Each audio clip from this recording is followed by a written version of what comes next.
ऐसा कुछ भयानक अंजाम जिसने ना सिर्फ एक परिवार या समाज बल्कि पूरे महाराष्ट्र राज्य को झकझोर कर रख दिया था।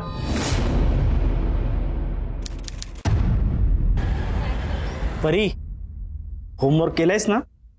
काय? Very good.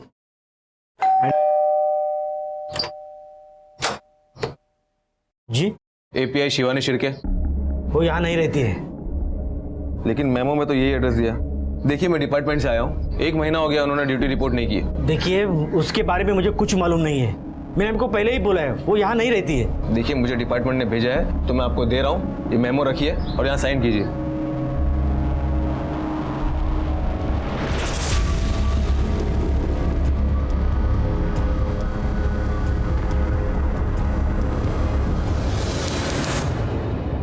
ये नंबर आपके फोन में से डिलीट कीजिए मैडम, मुझे कोई लोन वगैरह नहीं चाहिए, ठीक है? हाँ, तर तुम्ही सांगत होता की तुमची बहीण मिसिंग है 2 महीने से. हाँ सर, एक्चुअली ताई का एग्जैक्ट 2 महीने पहले करीबन 4 मार्च को मैसेज आया था.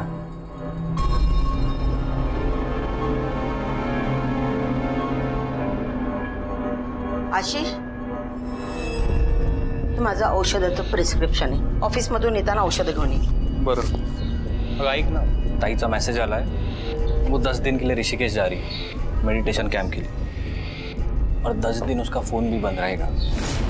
सर, ताई का मैसेज आने के तुरंत बाद मैंने उसे फ़ोन किया था, लेकिन उसका फ़ोन ही स्विच ऑफ आ रहा था. और अभी 4 हफ्ते पहले मेरे जीजा जी के घर एक हवालदार आया था मेमो लेके कि ताई ने ड्यूटी ज्वाइन नहीं की है. तब जाके हमें पता चला. हवलदार, क्या काम करती थी तुम्हारी बहन? सर, ताई पुलिस सब इंस्पेक्टर थी. पोस्टिंग कहाँ थी उनकी? सर, मार्च महीने में ताई की पोस्टिंग नासिक से मुंबई हुई थी, लेकिन उन्होंने ड्यूटी ज्वाइन नहीं की. और यही सब जानने के लिए मैं उनके नासिक के घर गया था, लेकिन वहाँ पे उनका सिर्फ सामान मिला, ताई नहीं मिली. तुम्हें शक है किसी पर? हाँ सर. किस पर? सर, अजय मोरासकर पे. जब मैं ताई के घर गया, उनका लैपटॉप ओपन किया ताकि मुझे कुछ रिजर्वेशन या कोई बुकिंग मिले जहाँ ताई गई हो, लेकिन मुझे वहाँ से कुछ और ही मिला सर. हाँ, अजय कौन है? त्यांचे मिस्टर? नहीं sir, Ajay Morajkar senior inspector है.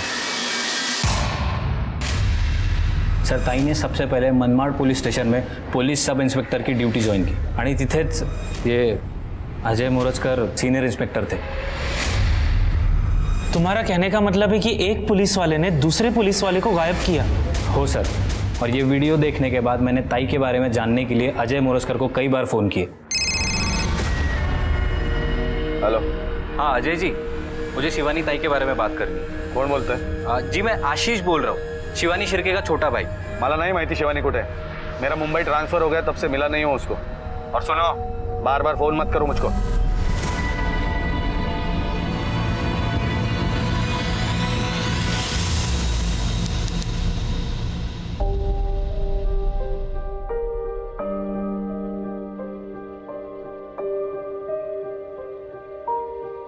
सरकार, गावड़े, कोर्ट जाओगे तो ये फाइल साथ में लेके जाना. Yes sir. Good morning sir. Good morning. मैं assistant sub inspector Shivani Shirke.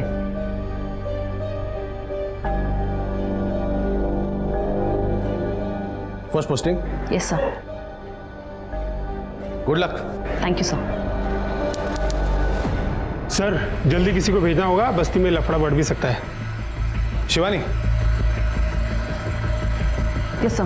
पुराने बाजार के इधर कुछ झगड़ा चल रहा है, तुम जाके देख के आओ. साथ में 2 कांस्टेबल लेके जाना. अब सर, मैं अभी गर्ल्स कॉलेज की इंक्वायरी से आई हूँ, तो क्या आप किसी और... अभी को जाना होगा, औरतों का लफड़ा है. हाँ, जाओ जाके देखो. Okay sir. अरे, वो लेडी इंस्पेक्टर कहाँ पे? खुद को साइंस समझते क्या वो? हाँ, किधर है? साहब, तेरी हिम्मत कैसे उसे टच करने की? तुझे पता है वो कौन है? मेरी साली है साली, और मैं कौन हूँ पता है? चल चल चल, उसे बाहर निकल, चल. अबे देखती क्या है? मैं बोला तुझे बाहर निकल उसे.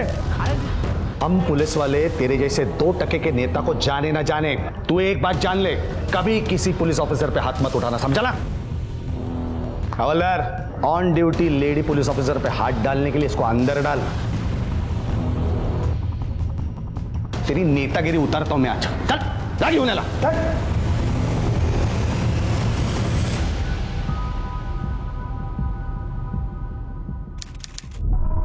रवि चीयर्स। तेरे पॉलिटिशियन काका के नाम पे चीयर्स। लेकिन अजय, इस बार तो काका को बोल के तेरा ट्रांसफर रुकवा दिया मैंने, लेकिन आइंदा ऐसा मत कर। ये नेता लोगों से क्या उलझता है यार तू? मतलब एक बात बता, ये चमाट मार के तुम्हारा फायदा क्या हुआ?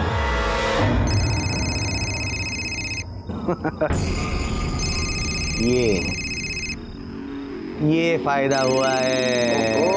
हाँ, फिदा हो गई है मुझ पे। हाँ शिवानी, नहीं कुछ नहीं, बियर पी रहा हूं, वो भी अकेले। नहीं हाँ तुम बोलो। हाँ कल मिलते हैं डिनर पे तुम्हारे घर। Beer and dinner fix. Bye.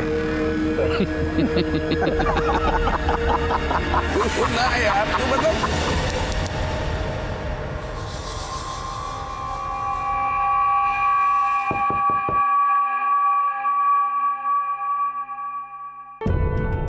हाय। हाय।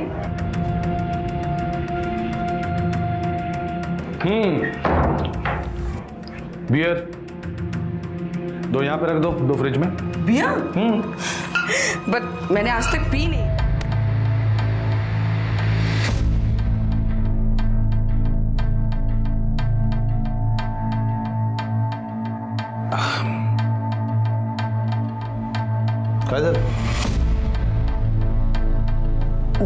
मुझे लगता है कि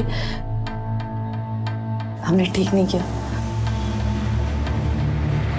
मतलब मेरा पति है, मेरे बच्चे हैं, और तुम्हारे भी तो बीवी और बच्चे हैं। शिवानी,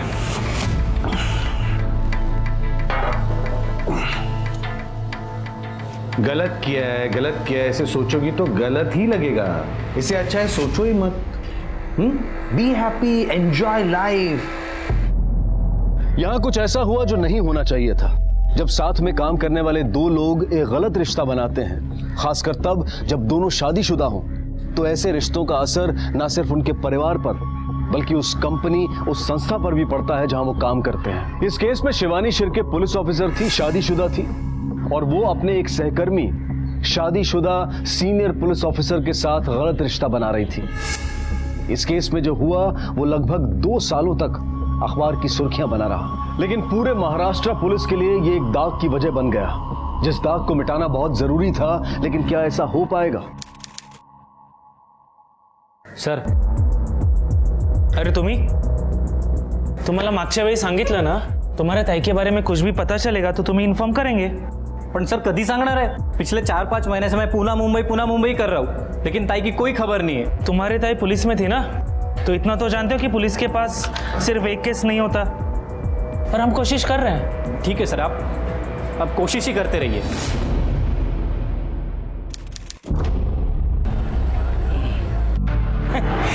अब तक आम आदमी गुम होने की खबर आती थी, अब तो पुलिस वाले भी गुम होने लगे। अरे पुलिस वाले गुम हुए ना, तो पुलिस वाले ढूंढ लेंगे। भैया 6 महीने से पुलिस ढूंढ रही है इसे, अब इसका भाई भी दिन रात एक करके ढूंढ रहा है। देखो। अरे वाह परी, कशी आहेस बेटा? ठीक है। बोल काय म्हणतेस? मामा, जो लोग गुम हो जाते हैं उनको पुलिस ढूंढ निकालती है ना, और आई तो खुद पुलिस थी, पर फिर भी वो उन्हें ढूंढ क्यों नहीं पा रहे हैं? कोई बात नहीं बेटा, हम है ना, बाबा है, आजी है, तुम हो, हम सब मिलके तेरी आई को ढूंढ निकालेंगे। कब ढूंढोगे और आप ऐसा क्या करोगे? सगळ्यात पहले तो तुम्हारा सगळ्यांचे खूप खूप आभार कि तुम इथे आलात। और ये प्रेस कॉन्फ्रेंस रखने का हमारा एक ही मकसद है। मेरी ताई शिवानी शिर्के, जो कि खुद असिस्टेंट पुलिस इंस्पेक्टर है, और ठीक 4 मार्च 2015 को वो लापता हुई थी, और हमने इसकी रिपोर्ट 6 जून 2015 को की थी पुलिस में।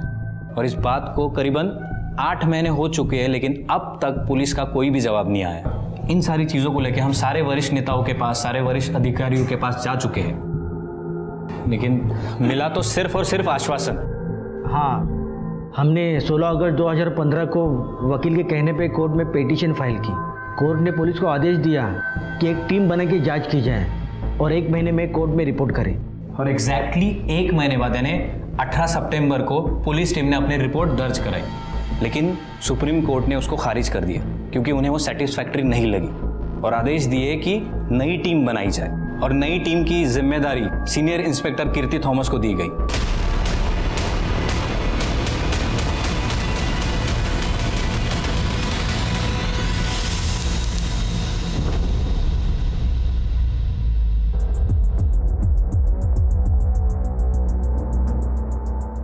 नमस्कार।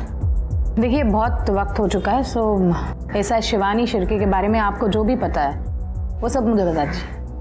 अब एक एक बात। हाँ, चाह गया ना? नहीं, एक चावल। Okay ma'am. शादी के 1 साल बाद हमें बच्ची हो गई और फिर शिवानी ने कहा कि मुझे घर बैठना नहीं, कुछ करना है। तो मैंने कहा ठीक है। तो उसके बाद उसने पुलिस का एग्ज़ाम दे दिया और पास हो गई। शिवानी असिस्टेंट सब इंस्पेक्टर बन गई थी। उसकी पहली पोस्टिंग मनमाड़ में हुई थी, घर से दूर, अकेली रहती थी वहाँ वो। हाँ, और वहीं पे उसकी मुलाकात इंस्पेक्टर अजय से हुई थी। वो वहाँ पे सीनियर इंस्पेक्टर थे। मैडम, वो बेकार आदमी था, सीनियर इंस्पेक्टर अजय मोरजकर। उसने ही मेरी वाइफ शिवानी को बहका होगा और प्यार के जाल में फंसा लिया। वो जब भी घर में आती थी ना तो फोन में ही लगी रहती थी।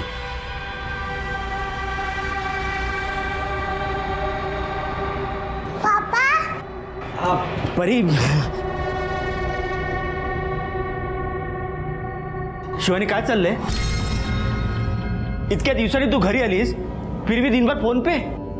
तर मग पुलिस की ड्यूटी है मेरी। छुट्टी पर भी अगर पुराने केस को लेकर फोन आता है तो बात करनी पड़ती है, समझ ला? मैडम, ये जब बार बार होने लगा तो मुझे शक हुआ और ये शक दूर करने के लिए मैंने उसका फोन का बिल देखा। नहीं शिवानी, नहीं पकड़ो इसको। नहीं शिवानी, ये क्या है? काय झालं? किससे बात होती है इतनी देर तक, रात को 1-2 बजे भी? ये किसका नंबर है? 1 मिनिट परी, तू आज जा।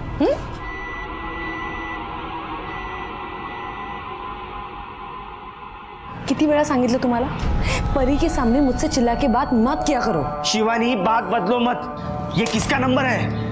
कौन सा नंबर? ये अजय सर का नंबर है, मेरे सीनियर है और काम के सिलसिले में बात होती है हमारी। तुम बेकार में शक मत किया करो। मैडम, उसके बाद शिवानी कह तो रही थी कि बेकार का शक कर रहे हो, पर मुझे लग रहा था कि कुछ तो गलत हो रहा है और सच पता करने के लिए मैं मनमाड़ चला गया।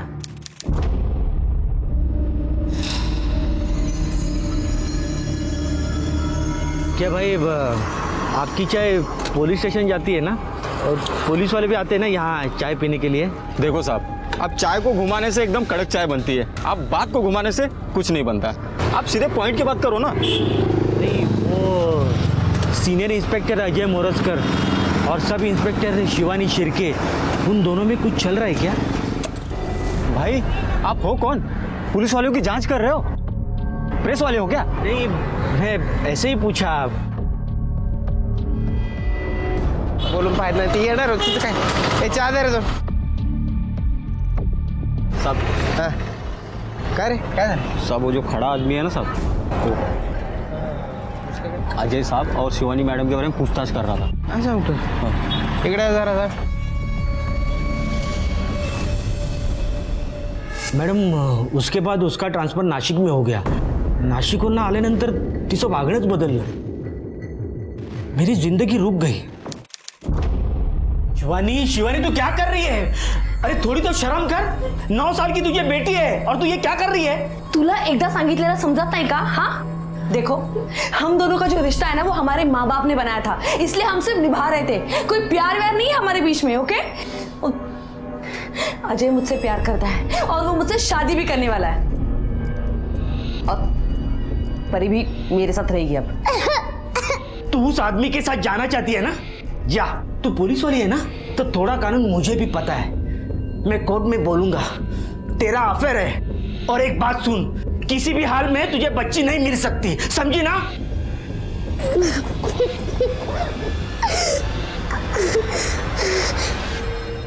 ताई ऐसे अचानक घर छोड़ के चली गई थी तो अच्छा नहीं लग रहा था हमें, तो इसलिए मी ताईला समजवायला सुद्धा गेलो होतो. पण ताई तू जानती है ना, तू जिस आदमी के लिए इतना बड़ा कदम उठा रही है वो पहले से शादीशुदा है, इतने इतने बच्चे हैं उसके. हाँ मैं जानती हूँ, उसने मुझसे कुछ नहीं छुपाया. बहुत जल्द वो अपनी बीवी को तलाक देने वाला है. ताई तुला कळत कसं नाही अगं? रुक रुक रुक रुक. वो तेरा फायदा उठा रहा है, बेवकूफ बना रहा है तुझे वो. मैं तुझे ऐसे अपनी जिंदगी बर्बाद करते हुए नहीं देख सकता. तू एक काम कर, मला त्याचा नंबर दे प्लीज. काही गरज नाही आहे. प्लीज ताई नंबर दे. तुला नंबर नाही मिळणार आहे. एक मिनिट थांब. हेलो, कौन है ये आदमी? अब वो मेरे भाई आया तो उससे बात कर रही थी. मैं आपको फोन करती हूँ बाद में. मैडम उस अजय ने मेरी ताई को पूरी तरह जाल में फंसा लिया था. उसे कुछ नहीं दिखाई दे रहा था. उसको खुद समझ नहीं आ रहा था कि वो इंसान उसको बर्बाद कर देगा. अरे अरे, अभी आपने ही बोला आपकी ताई अपनी मर्जी से उनका घर छोड़कर चली गई थी, बरोबर? तो उसके लिए आप सीनियर इंस्पेक्टर अजय को दोषी नहीं ठहरा सकते. मैडम 6 महीने से ज्यादा हो गए थे शिवानी को घर छोड़ के, और अजय ने उसके साथ शादी भी नहीं की थी, और मैं अपने बेटी के लिए सब भुलाकर उसको अपनाने के लिए भी तैयार था, और अजय से बात करने के लिए मनमाड़ पुलिस स्टेशन चला गया.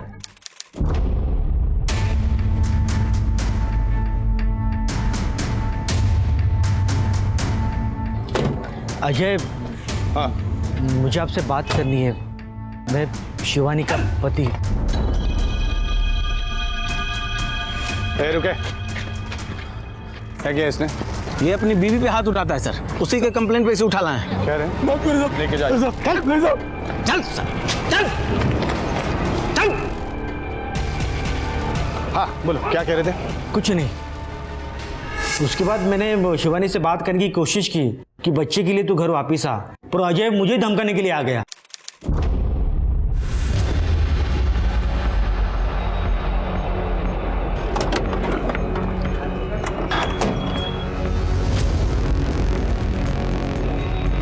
ए शाणे, डर मत. तू लायक नहीं है शिवानी के, इसीलिए खुश नहीं है तेरे साथ. क्यों बच्ची को बीच में लाके उसको टेंशन दे रहा है रे? बच्ची चाहिए ना तुझको, तू रख बच्ची. शिवानी मेरे पास रहेगी, समझ गया ना? नहीं तो तुझे गायब करने के लिए मुझे टाइम नहीं लगेगा. तेरी लाश भी नहीं मिलेगी. उन्होंने आपको धमकी दी और आपने पुलिस में रिपोर्ट नहीं लिखवाई? मैडम मैं डर गया था. अच्छा, आपने बोला आपकी दीदी ने आपको टेक्स्ट किया था, तो लास्ट मैसेज है आपके पास? हाँ मैम, ये देखिए मैम, ताई का 6 मार्च 2015 को लास्ट मैसेज आया था. और मैम ये पेनड्राइव में एक वीडियो है ताई का, और इसमें जो घर है ना मैम, वो ताई का ही घर है, नासिक का. तब वहाँ ही पोस्टिंग थी उनकी. ये तो स्पाई कैमरा का फुटेज लग रहा है.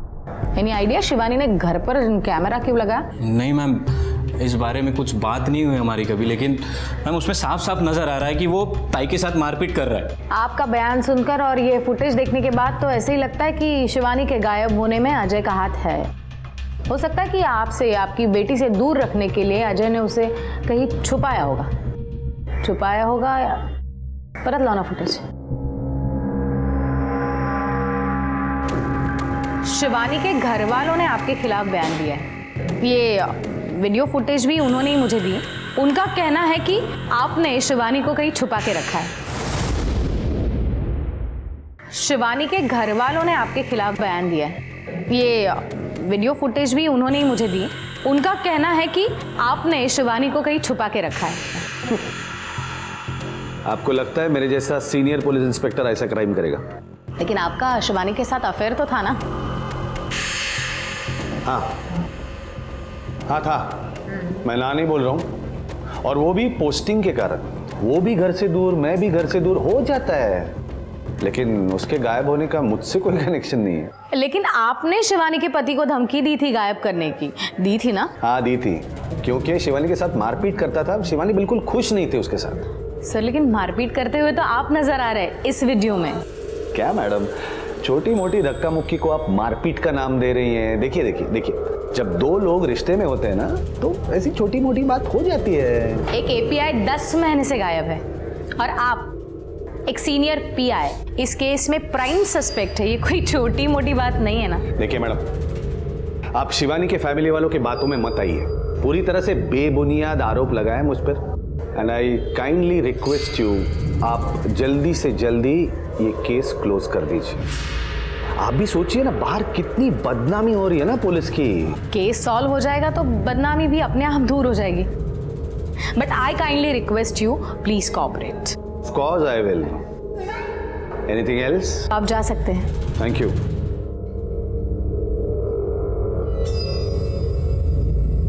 शिवानी के घर वालों के बयान और इस वीडियो के आधार पर इन पर केस बना दो, किडनैपिंग का। Okay ma'am. सीनियर भी अजय मोरजकर बोलता हूँ, कमिश्नर साहब से बात करनी है। हाँ जरा अर्जेंट है।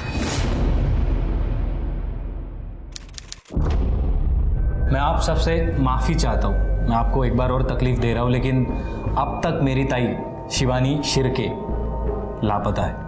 और आप सब लोगों को याद होगा कि ठीक 1 साल पहले जब कीर्ति थॉमस को अपॉइंट किया गया था, तब हम सबको लगा था कि अब शायद कुछ अच्छा होगा, कुछ इम्प्रूवमेंट होगी। उम्मीद की एक किरण जाग उठी थी और ऐसा होने भी लगा था। इनफैक्ट कीर्ती मैमनी senior inspector Ajay Morajkar case सुद्धा केलं होता किडनैपिंग का, लेकिन चार्जशीट बनाने के बाद कीर्ति मैम का ट्रांसफ़र हो गया और जितनी कुछ उम्मीद की किरण थी वो सारी की सारी ख़त्म हो गई। अब 18 महीने से ज़्यादा हो गया, मेरी पत्नी शिवानी के बारे में कोई भी सुराग नहीं मिला। इसीलिए हमने एक फैसला लिया है कि हम लोग आज एक वीडियो शेयर करेंगे। इस वीडियो की एक कॉपी आप सबको दी जाएगी और इस वीडियो को देख के आपको पता चल जाएगा कि सीनियर इंस्पेक्टर अजय का मेरी ताई के किडनैपिंग में कितना बड़ा हाथ है। आंखों देखी बात को झुटलाना आसान नहीं होता है और यही हुआ जब अजय मोरजकर का शिवानी शिर्के के साथ मारपीट वाला वीडियो मीडिया के जरिए लोगों के सामने आ गया। इस वीडियो ने पूरे पुलिस डिपार्टमेंट को भी हिलाकर रख दिया। सरकारी अफसर हो, नेता हो या फिर आम जनता, हर कोई शिवानी शिर्के केस का हल चाहता था। पुलिस पर चौतरफा दबाव बना हुआ था कि किसी भी तरह से शिवानी की तलाश की जाए, लेकिन assistant police inspector Shivani Shirke को मिसिंग हुए 18 महीने बीत चुके थे। शिवानी जिंदा भी थी या नहीं, जिंदा होने की संभावनाएं कम थी क्योंकि इतने लंबे समय तक किसी को छुपा कर रखना आसान नहीं होता, और खासकर तब जब पुलिस ने उस शख्स की तलाश में एक मुहिम छेड़ती हो। आखिरकार चारों तरफ से पड़ रहे दबाव और शिवानी के परिवार वालों की मांग पर सीनियर पुलिस इंस्पेक्टर कीर्ति थॉमस को दोबारा इस केस का इन्वेस्टिगेटिंग ऑफिसर बनाया गया। 4 जुलाई 2013 में शिवानी की पोस्टिंग हुई Manmad as sub inspector. Inspector Ajay already वहाँ पर ड्यूटी पे थे। फिर 4 अक्टूबर 2014 को Shivani was transfer to Nashik, लेकिन अजय अभी भी मनमाड़ में ही था। इस बीच शिवानी के पति को अजय और शिवानी के रिश्ते पर शक हुआ था। फिर 2015 जनवरी में अजय ने अपनी ट्रांसफर मुंबई करा ली, लेकिन शिवानी अभी भी नासिक में ही थी। देन मार्च 2015 में शिवानी की ट्रांसफर भी मुंबई हुई। शिवानी की ट्रांसफर तो हुई, लेकिन शिवानी ने ड्यूटी नहीं ज्वाइन की। मिंडे, अब तक की इन्वेस्टिगेशंस में ये तो साफ पता चलता है कि शक तो इंस्पेक्टर अजय पर है, अपने पास बयान है, ये वीडियो क्लिप है, लेकिन कोई ठोस सबूत नहीं है। ये क्लिप ही देखो ना, जिस तरह से शिवानी कैमरा में देख रही है उससे साफ पता चलता है कि ये कैमरा शिवानी ने प्लान किया है। लेकिन शिवानी ने अपने ही नासिक के घर में कैमरा क्यों लगाया था? जब शिवानी नासिक शिफ्ट हुई तो ऑलरेडी अपने पति से अलग रह रही थी, लेकिन उसकी इंस्पेक्टर अजय से शादी नहीं हुई थी। इंस्पेक्टर अजय भी अपनी बीवी के साथ रह रहे थे, ना ही उनका डिवोर्स हुआ था, ना ही डिवोर्स फाइल किया था। शायद ये वीडियो दिखाकर शिवानी इंस्पेक्टर अजय को मजबूर करना चाहती थी कि वो उससे शादी करे। Let's see. ये देखो, दोनों साथ बाहर आए, बाहर उन दोनों में कुछ बातचीत हुई। बातचीत कोई प्लेजेंट नहीं थी, उनके फेसेस देखो। फिर शिवानी ने अपना फ़ोन निकाला, फ़ोन से नंबर डायल कर रही थी शायद अजय की बीवी का, अजय को डराने के लिए।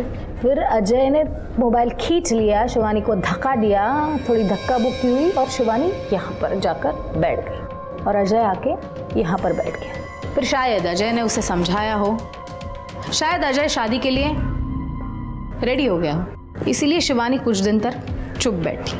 या फिर ऐसा भी हो कि शिवानी शिर्के के मिसिंग केस में इंस्पेक्टर अजय का हाथ ही ना हो, कोई और ही इन्वॉल्व हो।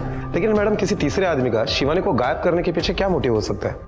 अजय और शिवानी का रिश्ता, जिसे अजय और शिवानी का ये गलत रिश्ता मंजूर ना हो, शायद उसने शिवानी को गायब किया हो, गायब करके उसका खून किया हो। और मिंडा एक काम करो, शिवानी के पति के और भाई के पूरे डिटेल्स मुझे चाहिए।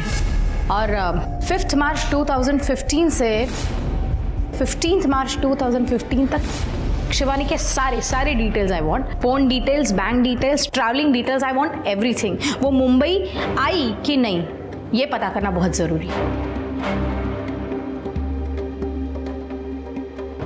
मैडम, हमने assistant police inspector Shivani Shirke के भाई और पति के पड़ोसियों से भी पूछताछ की। हमने उनके कॉल रिकॉर्ड्स भी चेक किए, लेकिन उनमें से किसी का भी शिवानी के गायब होने में कोई इन्वॉल्वमेंट नहीं है। शिवानी मुंबई से बाहर गई थी या नहीं, चेक किया? हाँ मैडम, 4 मार्च से 15 मार्च 2015 तक मुंबई से नॉर्थ इंडिया की तरफ जाने वाली हर फ्लाइट, हर ट्रेन, बस, सबकी बुकिंग हमने चेक की, लेकिन शिवानी के नाम से कोई भी बुकिंग नहीं थी। इट मीन्स शिवानी मुंबई से बाहर गई ही नहीं थी। उसके फोन डिटेल्स? शिवानी के कॉल डिटेल के हिसाब से शिवानी ने अपने मोबाइल से आखिरी कॉल 4 मार्च को इंस्पेक्टर अजय को किया था, वो भी शाम को 7 बजे। उसके बाद शिवानी का फोन बंद हो गया। फिर ठीक 6 मार्च को उसका फोन ऑन हुआ और उसके फोन से अपने भाई को उसने एक SMS भेजा। उसके बाद फिर से उसका फोन बंद हुआ। इस टाइम भी शिवानी की मोबाइल की आखिरी लोकेशन मलाड़ी थी। जनवरी 2015 टू अप्रैल 2015 तक इंस्पेक्टर अजय के सारे फोन रिकॉर्ड्स चेक करो, पता करो कौन कौन खास है उसका। एक लेडी पुलिस ऑफिसर का गायब होना और इस तरह से गायब होना कि 2 साल तक उसका कुछ अता पता ना चले, इट्स नॉट इजी। अगर इंस्पेक्टर अजय का इसमें कुछ हाथ है तो कोई ना कोई इसके साथ जुड़ा होगा। जी मैडम। और एक बात, मार्च 2015 में अगर अजय के पास कोई ड्राइवर होगा तो वो कहाँ है, क्या करता है, पता करो और उसे बुला लो इन्वेस्टिगेशन के लिए। जी मैडम। मैडम, क्या हम पिछले 2 साल में आसपास के एरिया में जितनी भी 30 से 40 साल की उम्र की महिलाओं की लावारिस लाशें मिली है उनके बारे में डिटेल पता करें? ऑफ कोर्स करो। मुझे भी ऐसे ही लगता है, अगर आज तक शिवानी का कुछ अता पता नहीं तो शायद उसका कत्ल कर दिया गया। अजय ने शिवानी के पति को धमकी दी थी गायब करने की, उसके बाद वो चुप बैठा। त्यानंतर अजय आणि शिवानी से काहीतरी भांडण झालं असेल। अजय ने कुछ समझाने की कोशिश की होगी, शिवानी नहीं मानी होगी और गुस्से में आकर अजय ने शायद उसे, हो सकता है।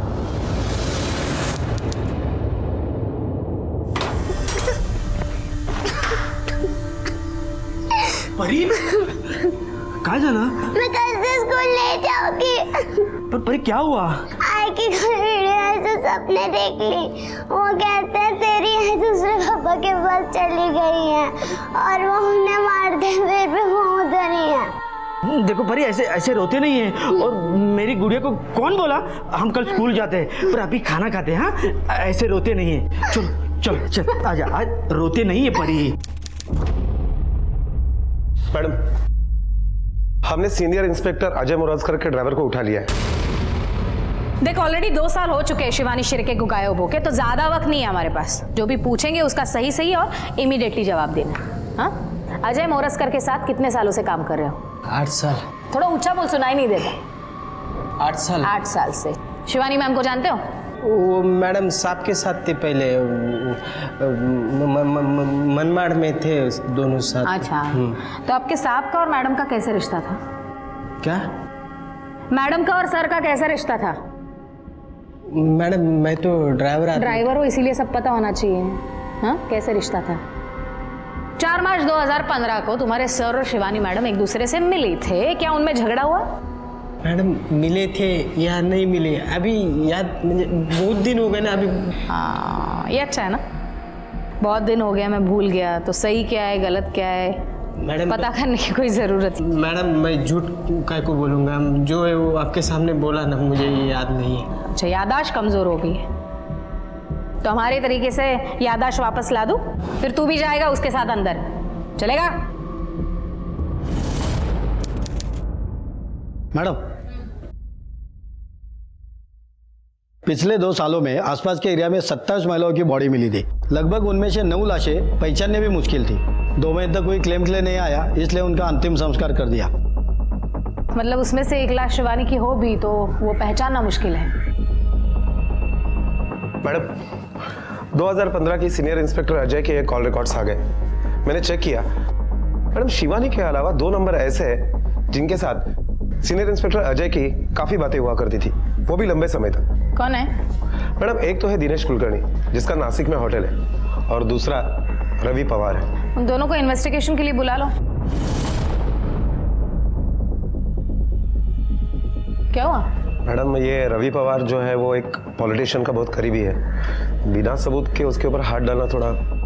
हाँ लेकिन एक बात है मैडम, शिवानी शिर्के का 6 मार्च को आखिरी बार जब फोन ऑन हुआ था तो उसके मोबाइल की लोकेशन मलाड थी, और उसी रात सीनियर इंस्पेक्टर अजय, दिनेश कुलकर्णी और ये रवि पवार, इन तीनों की मोबाइल की लोकेशन उत्तन की खाड़ी की दिखाई दे रही है। लगभग 45 मिनट तक वो लोग वहां थे। रवि पवार की मोबाइल की लोकेशन तो बाद में चेंज हुई, लेकिन रात को 1 बजे से सुबह 4 बजे तक सीनियर इंस्पेक्टर अजय और दिनेश कुलकर्णी इन दोनों की मोबाइल लोकेशन उत्तन की खाड़ी की थी।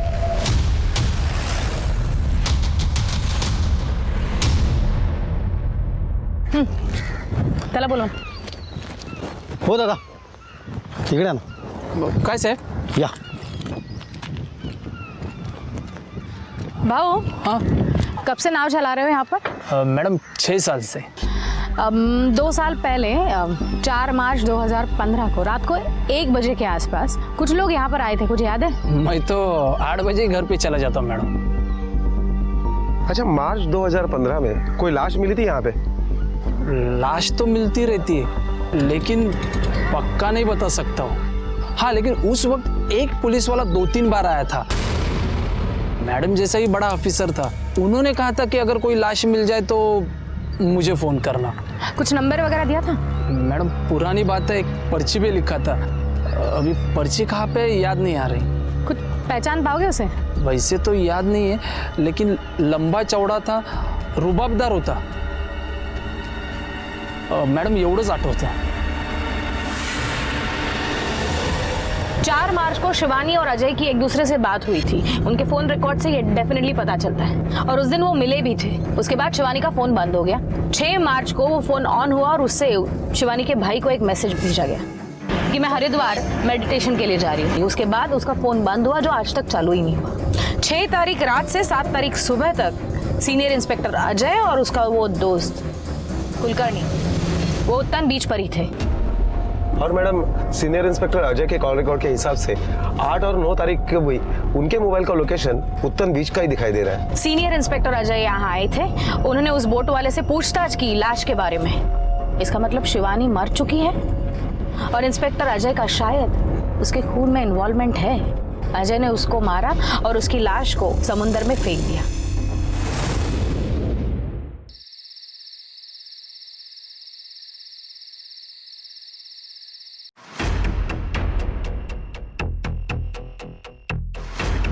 मार्च 2015 रात 10:13 को तुझे सीनियर इंस्पेक्टर अजय मोरस्कर का फोन आया था। क्या मैडम आप भी 2015 की बातें 2017 में करके गड़े मुर्दे उखाड़ रही है? गड़े मुर्दे उखाड़ने ताकि जिंदा सच बोले। फोन आने के बाद तू डायरेक्टली अजय को नहीं मिला, तू अंबरनाथ गया, वहां पर कुछ टाइम स्पेंड किया और फिर आके अजय को मिला। हमें पता है अजय का फार्म हाउस अंबरनाथ में है। क्या किया था फार्म हाउस पर? ऐसे ही दोस्त के फार्म हाउस पर जाना कोई गुनाह तो नहीं है ना? गुनाह तो नहीं है, लेकिन गुनाह हुआ था। अजय के ड्राइवर का कहना है कि उस दिन वहां पर क्राइम हुआ। 6 मार्च 2015 उत्तन की खाड़ी में शिवानी शिर्के की लाश को फेंका गया था। तब वहां पर तू, रवि और अजय मौजूद थे। 45 मिनट के बाद रवि तो वहां से निकल गया, लेकिन तू और अजय सुबह 4 बजे तक वहां पर थे, इंतजार कर रहे थे। मैडम आप क्या बोले जा रही हो, मुझे तो कुछ समझ नहीं आ रहा है। इस चीज का इंतजार कर रहे थे कि शिवानी की बॉडी वापस ऊपर ना आए। डर लग रहा था तुम लोगों को। 2 दिन बाद वापस अजय वहां पर गया पूछताछ करने के लिए बॉडी के बारे में, लेकिन तब कुछ पता नहीं चला। मैडम मैं सच बोल रहा हूँ, मैं इस सब में शामिल नहीं था। मैं तो बस वहाँ गया बाद में, लेकिन ताबियत गहला और इसके दोस्त रवि के नाम पे भी वारंट निकालो। मैडम लेकिन मेरी बात तो सुनो मैडम।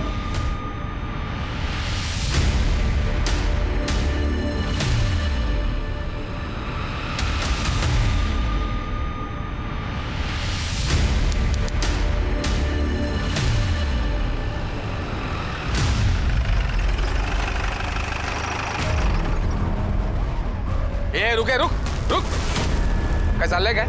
आत कशा आलात तुम्ही? आपको पता है मैं कौन हूं?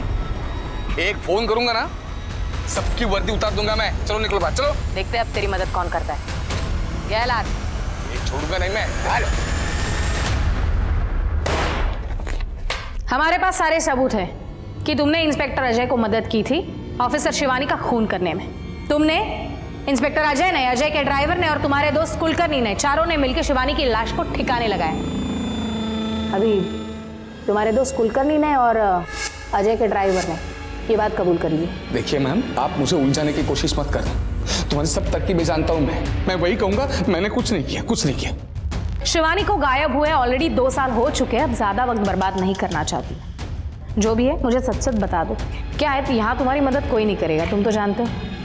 हम कर सकते हैं, जो हुआ जैसे हुआ हमें बता दो। सरकारी गवाह बनाकर तुम्हारी सजा कम करवा सकते हैं। बोल। अच्छा, तुम ऐसे नहीं बताना चाहते, मार खाकर बताना चाहते हो? ठीक है, कोई प्रॉब्लम नहीं है। मिंडे है ये, मात्रे 24 घंटा लगातार तुम्हें मार सकते हैं, है ना? हाँ। नहीं नहीं नहीं, मैंने कुछ नहीं किया। मैं बता दो ना, जो भी किया अजय ने किया। क्या किया? मेरे मना करने के बावजूद किया मैम। वो अजय और शिवानी दोनों शादीशुदा थे, लेकिन फिर भी मनमाड़ पोस्टिंग के टाइम अजय ने शिवानी को अपने प्यार के जाल में फंसा दिया। जब शिवानी के पति को शक होने लगा तो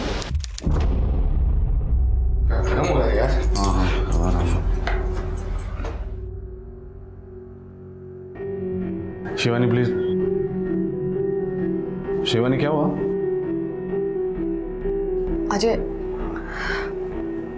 हमें ये सब रोक देना चाहिए। क्यों? डिपार्टमेंट में सब लोग हमारे बारे में बातें करने लगे और उधर मेरे पति को भी शक हो गया। एक काम करते हैं, मैं तेरा ट्रांसफर करवा देता हूं नासिक। रवि, पॉसिबल है ना? हाँ हो जाएगा ना, मैं बात करता हूँ, हो जाएगा, टेंशन मत लो। बस झंझट ही खत्म। फिर अजय ने शिवानी की ट्रांसफर नासिक में करवा दी, लेकिन इससे उसके पति का शक कम नहीं हुआ बल्कि बढ़ता गया और उन दोनों में झगड़े शुरू हो गए। काय करूं काहीच कळत नाहीये। उधर माधव मनमाड़ पहुंच गया हमारे बारे में पता करने के लिए। तो एक काम कर, तू सब कुछ अपने पति को बता दे, हम लोग शादी कर लेते हैं। क्या? लेकिन उसके लिए तो डिवोर्स लेना पड़ेगा ना? हाँ तो ले लेना डिवोर्स। मैं भी अपनी पत्नी से डिवोर्स ले लेता हूँ, झंझट ही खत्म कर देते हैं। मैडम, शिवानी अजय के लिए अपना सब कुछ छोड़कर आ गई और जब अजय ने उसे टालना शुरू किया तो शादी के लिए पीछे पड़ गई। अरे यार अजय, तू शिवानी, तेरे मैं क्या बोलता हूँ, थोड़ा शांति से बात कर लेते हैं ना। शांति से? क्या शांति से रवि भाऊ? मैंने इनके लिए अपना घर परिवार सब कुछ छोड़ दिया और ये पिछले 3 महीने से हमारी शादी की बात टाल रहे हैं और अब तो कह रहे कि शादी ही नहीं करेंगे। तो क्या मुझे ऐसे ही रखेंगे? हाँ, तेरे से प्यार करता हूँ इतना काफी नहीं है क्या? नहीं है काफी। और तुम ना मुझसे दूर जाने की कोशिश मत करो। मैं बता रही हूँ तुम्हें, मैं जानती हूँ कि तुमने मुंबई ट्रांसफर क्यों लिया है, इसलिए ना ताकि मैं तुम्हारा पीछा ना कर सकूं। हाँ, लेकिन मेरी एक बात कान खोल के सुन लो, मैं तुम्हारा पीछा कभी नहीं छोड़ूंगी, कभी नहीं। तो शिवानी ने अजय का पीछा ही नहीं छोड़ा, उसने भी मुंबई ट्रांसफर ले ली। जी, और फिर 4 मार्च को अजय का फोन आया मुझे।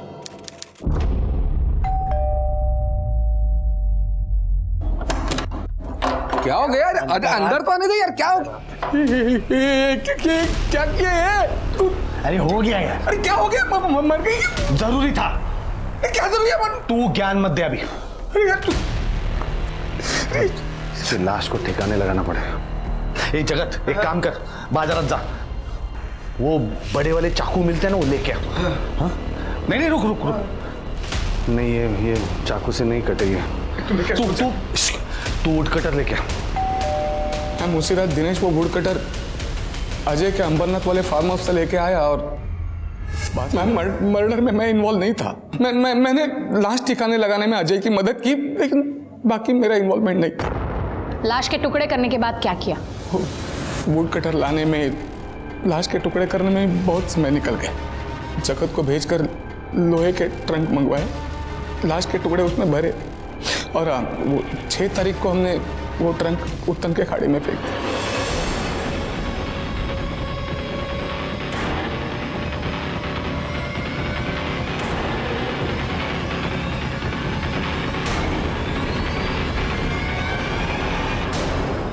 2 साल बाद समंदर की गहराई में assistant police inspector Shivani Shirke की बॉडी को ढूंढना कोई आसान काम नहीं था, लेकिन पुलिस शिवानी को इंसाफ दिलाना चाहती थी और इसके लिए उन्होंने इंडियन नेवी और एक प्राइवेट शिपिंग कंपनी की मदद भी ली। ऐसा माना जा रहा था कि उनके आधुनिक उपकरणों की मदद से समंदर की गहराई में लाश के हिस्सों को तलाशा जा सकेगा और इस तलाश का एक दिन का खर्चा लगभग 1.5 से 2 लाख रुपए तक था। लेकिन हफ्तों के तलाश अभियान के बावजूद कोई सफलता हाथ नहीं लगी। पर इंस्पेक्टर थॉमस हार मानने वाली नहीं थी। उन्होंने अपनी इन्वेस्टिगेशन को और भी तेज कर दिया था। शिवानी का कत्ल हुआ 4 तारीख को। उसकी बॉडी के छोटे छोटे टुकड़े किए गए, ऐसी ट्रंक में रखने लायक। इट मीन्स 2 दिन उसकी बॉडी को घर में रखा गया था। डेफिनेटली खुले में तो नहीं रखा होगा, नहीं तो बदबू आती। तो ऐसी किसी जगह पे संभाल के रखा गया था। फ्रिज में?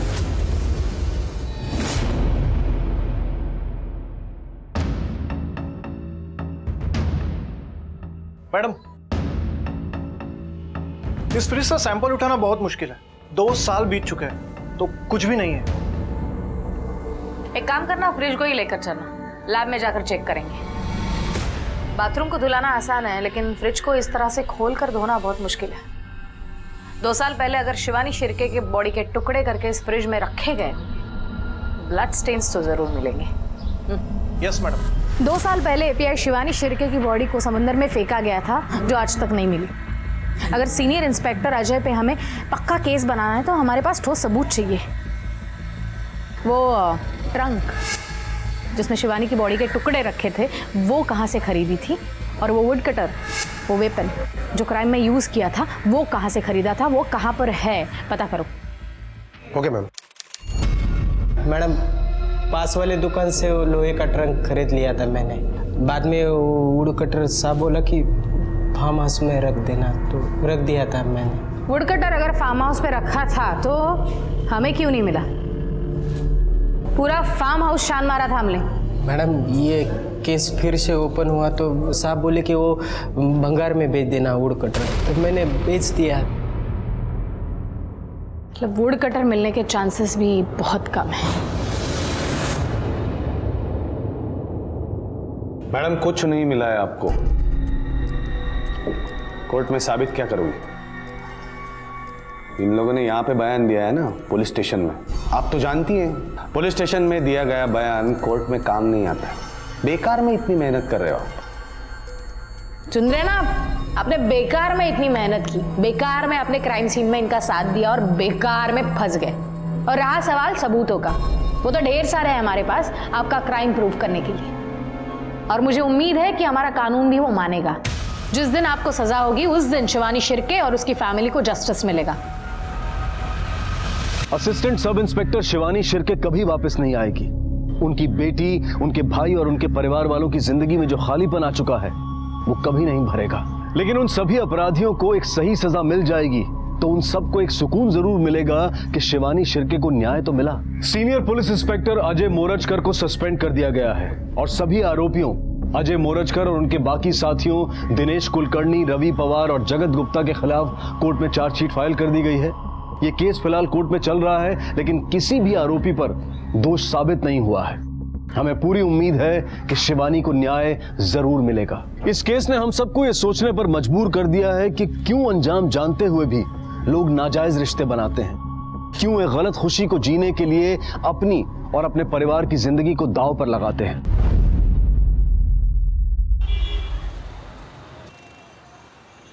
आई नो तुम्हें यकीन नहीं हो रहा है, लेकिन यही सच है। क्यों? जलन हो रही है? अच्छा listen, I will call you back. Disha का फोन आ रहा है। अरे दिशा मेरी फियांस है। बाय। हाय। इतनी देर से किसके साथ फोन पे लगे हुए थे? वो मैं अपनी एक्स गर्लफ्रेंड से बात कर रहा था। क्या हुआ? चुप क्यों हो गई? अरे बाबा चिल, अपनी शादी पर इनवाइट करा था उसे। मुझे तो लगता है तुम्हारी पूरी बारात तुम्हारी एक्स गर्लफ्रेंड से भरी होगी। अच्छा, समझ जेलस हाँ? अच्छा ये सब छोड़ो और तुम संडे को फ्री रहना, हमें शादी की शॉपिंग पे जाना है। और हाँ, शादी के बाद no more night duties, okay? आपका हुक्म सर आंखों पर। Okay, bye, love you. Love you too, bye.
Police को फोन किया क्या?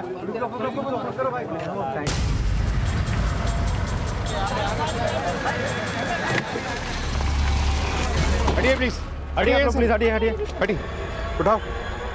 सर ड्राइविंग लाइसेंस में नाम रमन सिन्हा लिखा है। सुनीता, इस एड्रेस पे जाओ और इसकी फैमिली को इन्फॉर्म करो। सर हटो हटो। आप में से किसी ने देखा कि इस पे गोली किसने चलाई? सर मेरी गाड़ी रिवर्स हो रही थी, दो लड़के इसे चेज करते हुए आए, इन्होंने इस लड़के को धक्के मारा और गोली चला दी। दोनों ने हेलमेट पहन रखी थी और उसकी बाइक लेके भी भाग गए। किस डायरेक्शन में गए थे? इस डायरेक्शन। अब है यस सर। आगे जो चेक पोस्ट है उन्हें इस बाइक के बारे में इन्फॉर्म करो। Okay sir. विनय साहब, इस रोड के दोनों एंड्स पे देखो कहीं सीसीटीवी कैमरा है क्या? शायद वो शूटर्स कहीं कैप्चर हुए हैं। साहब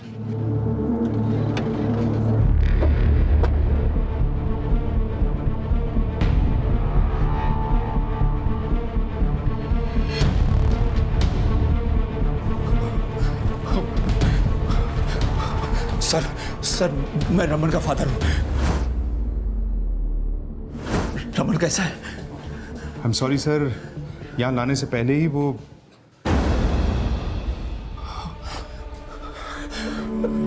मिसेस सिन्हा, संभालिए अपने आप, आइए।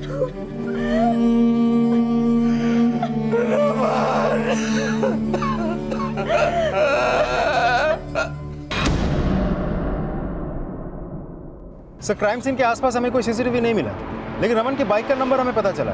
जिस डायरेक्शन में वो किलर्स रमन की बाइक लेके भागे हैं, उस एरिया के पुलिस टीम को हमने रमन की बाइक का नंबर भेज दिया है। जैसे कोई अपडेट मिले मुझे इन्फॉर्म करो। सर। सिन्हा जी, मैं समझ सकता हूँ इस वक्त आप बहुत बुरे समय से गुजर रहे हैं, लेकिन इससे पहले कि आपके बेटे के कातिल अंडरग्राउंड हो जाएं, मेरा आपसे बात करना बहुत ज़रूरी है। क्या आपको किसी पे शक है जिसने आपके बेटे का कत्ल करवाया या किया? उसका कोई दोस्त या कोई दुश्मन? सर मेरे बेटे के किसी से क्या दुश्मनी हो सकती थी? वो तो बहुत ही खुशमिजाज नेचर का लड़का था। मेरी बीवी के गुजर जाने के बाद मेरा एकमात्र सहारा वही था। अगले महीने उसकी शादी होने वाली थी सर, दिशा से। बहुत खुश था सर वो। जिस किसी ने भी उसके साथ ये किया है उसको छोड़िएगा मत सर, उसे फांसी होनी चाहिए, फांसी। जी हम पता लगाते हैं कि रमन का मर्डर किसने किया है, लेकिन क्या आप हमें बता सकते हैं कि रमन आज सुबह कहाँ के लिए निकला था? सर वो ब्लू सीजन्स होटल में लॉबी मैनेजर था। कल रात उसकी नाइट ड्यूटी थी। मुझे लगा रोज की तरह काम खत्म करके घर लौट आएगा, लेकिन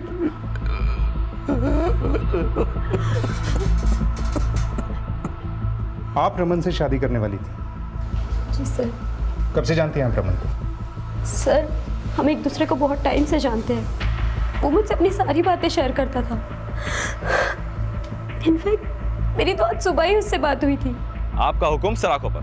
पूरा दिन बस मजाक के मूड में रहता था, पता ही नहीं चला। और अचानक से आपको क्या लगता है ऐसा कौन हो सकता है जिसने रमन का इस तरह से मर्डर किया? सर यही तो मुझे समझ नहीं आ रहा है। उसका किसी के साथ कोई ऐसा इशू नहीं था कि कोई इसे इस तरह से मार दे। सिन्हा जी, पिछले दिनों में रमन ने कोई ऐसी बात की थी जिसका कनेक्शन उसके मर्डर के साथ हो सकता है? नहीं सर, उसने ऐसा तो मुझसे कुछ भी शेयर नहीं किया। Sunita, Raman Sinha blue seasons hotel में लॉबी मैनेजर था। उसके होटल में पूछताछ करो और उसके कॉल रिकॉर्ड्स भी निकलवाओ। शायद किलर्स की कोई लीड मिले। Okay sir. रमन के पिता नीरज सिन्हा और रमन की मंगेतर दिशा से पुलिस को ऐसा कोई क्लू नहीं मिला जिससे यह पता चल सके कि रमन की हत्या के पीछे किसका हाथ है और क्या मकसद हो सकता है। पर रमन को मारने वाले शूटर्स क्या कॉन्ट्रैक्ट किलर्स थे या फिर रमन के ऐसे दुश्मन जिन्हें रमन जानता था। और जल्द ही रमन के कॉल रिकॉर्ड्स भी सामने आए। सर, रमन का कॉल रिकॉर्ड, उसके नंबर पे लास्ट कॉल दिशा अवस्थी ने ही की थी। इतनी देर से किसके साथ फोन पे लगे हुए थे? दिशा ने बताया था कि रमन से उसकी बातचीत शादी की शॉपिंग को लेकर हुई थी। दिशा का बैकग्राउंड चेक करो, देखो कि वो इस शादी से खुश थी या कहानी कुछ और है। और विनय, ऐसा भी तो हो सकता है दिशा या रमन दोनों की लाइफ में कोई ऐसा हो जो इस शादी से नाखुश हो। सर, दिशा को फोन करने से पहले रमन ने किसी श्रुति खन्ना नाम की लड़की से भी फोन पे बात की थी। क्यों? जलन हो रही है? अच्छा listen, I will call you back. Disha का फोन आ रहा है। सर, ये श्रुति खन्ना उसी होटल के हाउसकीपिंग डिपार्टमेंट में काम करती है जहाँ रमन लॉबी मैनेजर था। मैंने दोनों के कोलीग से पूछताछ की तो पता चला कि दोनों के बीच अफेयर चल रहा था। करीब 6 महीने पहले श्रुति ने किसी सिद्धार्थ खन्ना से शादी कर ली थी।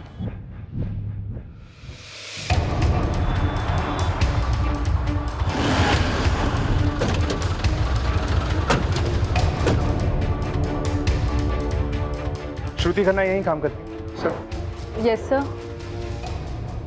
मैं ही श्रुति हूँ। रमन के मर्डर से पहले आपकी उससे फोन पे बात हुई थी? हाँ सर, वो मुझे शादी के लिए इनवाइट कर रहा था। रमन तो आपके साथ यहीं काम करता था, फिर वो आपको फोन पे इनवाइट क्यों कर रहा था? वो मुझे शादी में आने के लिए कन्विंस कर रहा था। क्यों? आपने शादी में आने से इनकार कर दिया था? नहीं सर, मैं तो उसकी शादी अटेंड करने वाली थी। लेकिन अब तो उसकी शादी कभी नहीं हुई।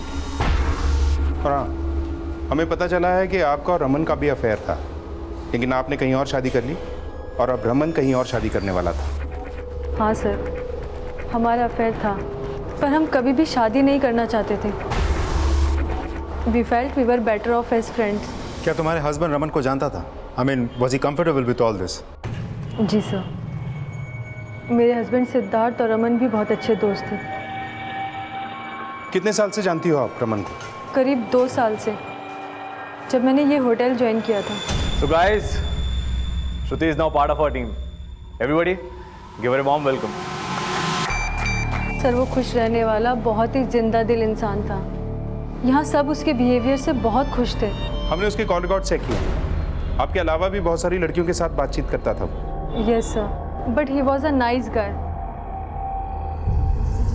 श्रुति खन्ना और उसके हस्बैंड के कॉल रिकॉर्ड और एक्टिविटीज को चेक करो, और रमन के कॉल रिकॉर्ड के साथ साथ उसके सोशल मीडिया अकाउंट में जितने भी कॉन्टैक्ट्स हैं सबकी लिस्ट बनाओ।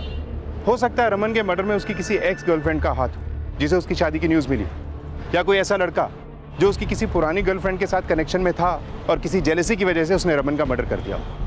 रमन सिन्हा के मर्डर में रमन और दिशा के रिश्ते, श्रुति के साथ एक्स्ट्रा मैरिटल अफेयर और रमन से जुड़ी किसी रंजिश का भी पता लगाया जा रहा था। रमन के मर्डर को 1 हफ्ता गुजर चुका था, लेकिन पुलिस को अभी तक कोई स्ट्रॉन्ग लीड नहीं मिली थी जो कि रमन को खो चुके उसके पिता की बेचैनी को बढ़ा रही थी। मेरे बेटे का मर्डर हुए हफ्ता भर हो गया है, लेकिन आप लोग अभी तक ये पता नहीं लगा पाए कि उसे किसने मारा है। सिन्हा जी, हम अपनी तरफ से पूरी कोशिश कर रहे हैं। अरे क्या खाक कोशिश कर रहे हैं? मुझे मालूम है कि मेरे बेटे की मौत के पीछे किसी मोटी आसामी का हाथ है और आप लोग उसे बचा रहे हैं, पर मैं चुप रहने वाला नहीं हूं। मैं धरने पर बैठूंगा, सीएम से आप सबकी शिकायत करूंगा। रमन के पिता नीरज सिन्हा पुलिस की भूमिका पर सवाल उठा रहे थे, जिसके बाद मीडिया भी लखनऊ के लॉ एंड ऑर्डर पर सवाल करने लगी। रमन सिन्हा जैसे आम आदमी को दिन दहाड़े गोली मार दी जाती है और हमारी पुलिस कुछ नहीं कर पाती। क्या रमन सिन्हा जैसे कई और मारे जाएंगे तब पुलिस को होश आएगा? देखते ही देखते ये केस इतना बड़ा हो गया कि जगह जगह रमन के लिए कैंडल मार्च निकाले जाने लगे और सोशल मीडिया के जरिए भी इंसाफ की मांग की जाने लगी, और ये आवाज राजनीतिक गलियारों में भी गूंजने लगी और पुलिस पर दबाव बढ़ने लगा। We are trying our best sir. Okay sir. Sir, मैंने रमन की मंगेतर दिशा के कॉल रिकॉर्ड्स और एक्टिविटीज पता की, लेकिन ऐसा लगता नहीं कि रमन के साथ शादी तय होने की वजह से वो नाखुश थी। लेकिन रमन का रिलेशन तो बहुत सारी लड़कियों के साथ था। हो सकता है इनमें से किसी रिलेशन की कॉम्प्लिकेशन की वजह से रमन का मर्डर हुआ। वो लड़की श्रुति जो उसके साथ होटल में काम करती थी, उसके एंगल से कुछ पता चला? नहीं सर, श्रुति के बारे में हमें कुछ भी सस्पिशियस पता नहीं चला, और सिर्फ श्रुति ही नहीं, किसी और लड़की के बारे में भी कुछ भी सस्पिशियस पता नहीं चला हमें। मीडिया ने इस केस को बहुत बड़ा बना दिया है, इसलिए हमें भी अपनी इन्वेस्टिगेशन का दायरा बढ़ाना होगा। जनता और मीडिया को यह भरोसा दिलाना होगा कि हम अपना काम पूरी शिद्दत और ईमानदारी के साथ करते हैं। और हाँ, इस केस के जितने भी सस्पेक्ट हैं, हम किसी को भी नजरअंदाज नहीं करेंगे। Is that clear?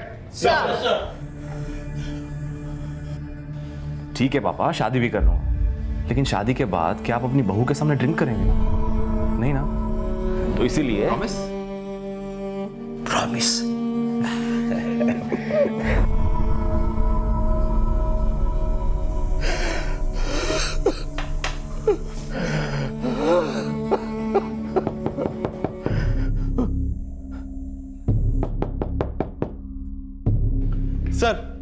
Sir Raman के फादर आए हैं, आपसे मिलना चाहते हैं। बोलो। Okay sir. मुझे नहीं पता आप लोग किस तरह काम कर रहे हैं, लेकिन मिस्टर सिन्हा, हम पे भरोसा रखिए।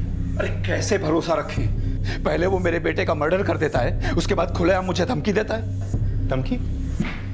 किसने धमकी दी आपको?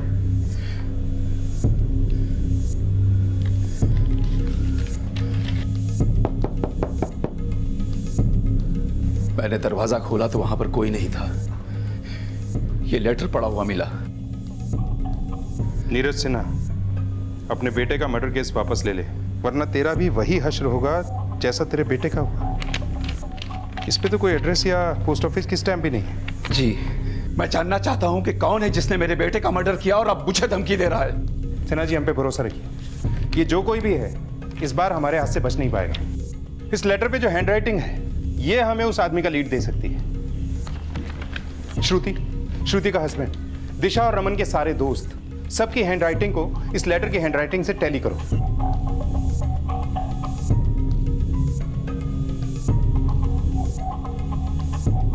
सर, रमन से जुड़े हर एक को खंगाला, उनकी हैंडराइटिंग के साथ लेटर की हैंडराइटिंग को टैली भी किया।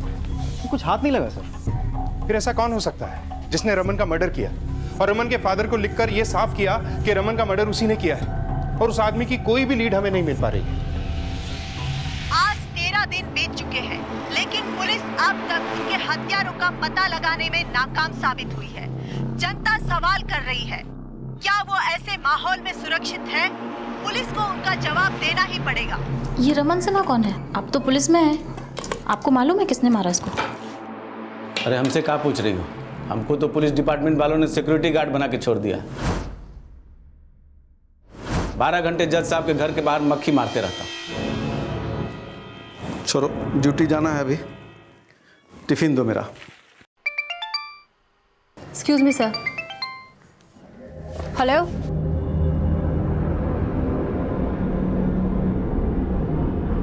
ठीक है, मैं आती हूँ।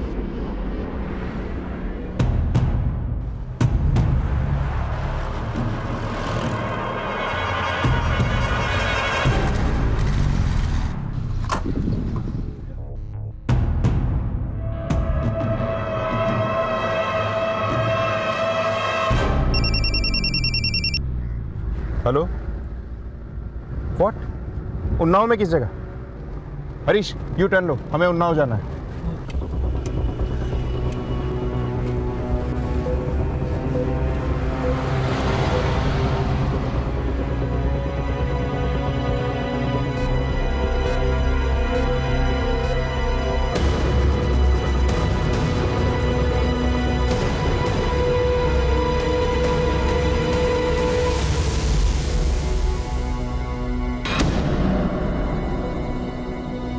रमन सिन्हा की हत्या की जांच करने वाली सब इंस्पेक्टर सुनीता रानी की भी हत्या कर दी गई है। क्या सब इंस्पेक्टर सुनीता रानी को रमन केस के हत्यारों का कोई लीड मिला था जिसकी वजह से उनकी हत्या कर दी गई थी?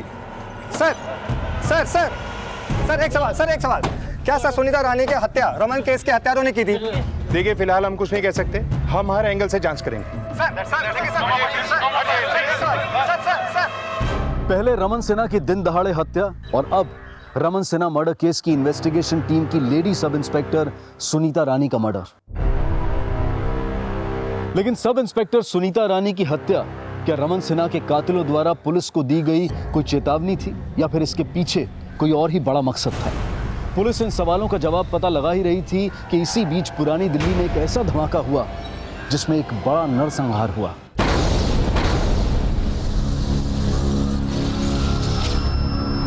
बॉम्ब विस्फोट की इस घटना के बाद आईडी यानी कि इन्वेस्टिगेशन डिपार्टमेंट के ऑफिसर सरफराज अली को इस विस्फोट की जांच सौंपी गई। सरफराज अली अब एक ऐसे मिशन में उतरने वाले थे जिसमें आगे चलकर कई और चौंका देने वाले अपराधों का खुलासा होने वाला था। इस ब्लास्ट में 26 लोगों की जानें गई हैं और 267 लोग घायल हुए हैं। इस ब्लास्ट से जुड़ी सारी टेक्निकल डिटेल्स इस फाइल में मौजूद हैं।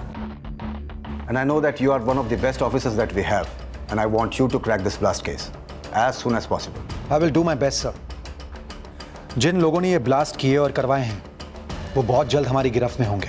I wish you luck, all the best. Sunita के मर्डर के एक दिन पहले उसे उन्नाव के एक पीसीओ से एक के बाद एक 2 कॉल आए थे। तुम जानते हो कि सुनीता को ये 2 कॉल किसने किए थे? हाँ सर, मैंने सुनीता मैडम को फ़ोन पे बात करते हुए सुना था। मुझे लगता है कॉल पे उन्हें कोई धमकियां दे रहा था। सर, इससे पहले कि सुनीता मैडम मुझे कुछ बताती, उन्हें दोबारा कॉल आया। इस बार फ़ोन पे उन्होंने कहा कि मैं आ रही हूँ और फिर वो चली गई। तुम्हें कुछ बताया सुनीता ने कि वो कहाँ जा रही है? नहीं सर, वो मुझे अपने साथ नहीं लेकर गई। वो बोल रही थी कि अबे तुम यहीं रुको, मैं अकेले निपटा के आती हूँ। और सुनीता ने मुझे भी रमन सिन्हा केस से रिलेटेड कोई अपडेट नहीं दी थी। क्या सुनीता वाकई रमन के केस से जुड़ा कोई राज जानती थी?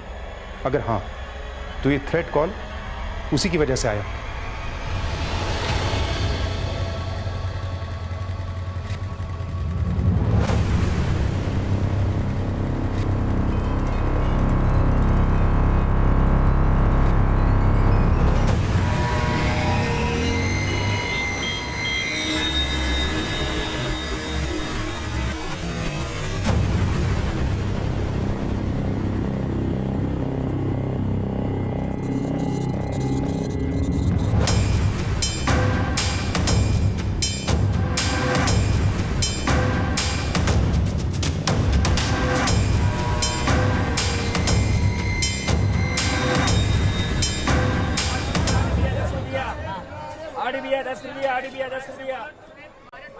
कैसे हो अशरफ? अस्सलाम वालेकुम भाईजान। वालेकुम अस्सलाम। बहुत दिनों बाद याद किया भाईजान। अरे इस बार तो सिर्फ याद ही नहीं किया है जनाब, तुम्हारा दीदार करने भी चले गए। ये जरा देखना, बकरा लखनऊ का है, कहाँ मिलेगा? भाईजान आपका बकरा तो नहीं देखा, लेकिन ये मोमिन का नंबर दे रहा हूँ।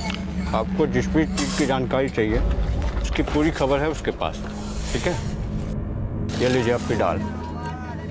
शुक्रिया। उम्मीद है तुम्हारी इस दाल में लखनऊ के बकरे का दाल गोश्त मज़ेदार पकेगा।